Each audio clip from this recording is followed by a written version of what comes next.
आबे soda Bhim army माने बहुत छुड़ी छाड़ी हो ठीक वीडियोटा देखो भाई।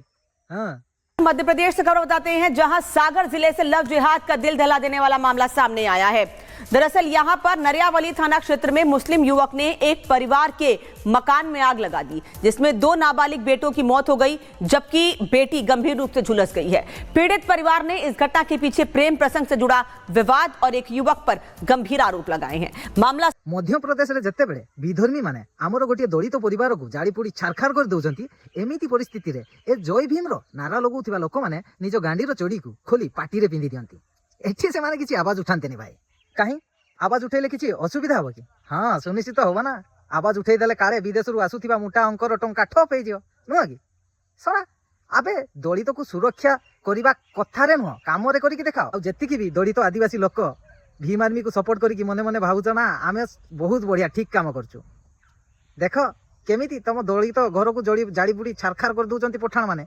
एमिति परिस्थिति रे से माने किछि कहउनाथि। गांडी मरे हवा पूरा फुल गांडी देखैछो, से माने तुमको गांडी मारिकी ही छाड़िए। मु तो एमानंकु केबे भी सपोर्ट करिवि नाही, काहे कि ना एमाने मो संस्कृति को ध्वंस करुथिबा लोक मानंकु सपोर्ट करूछंती। रहिली जय जोहार, जय जगन्नाथ, जय लोक क्रांति।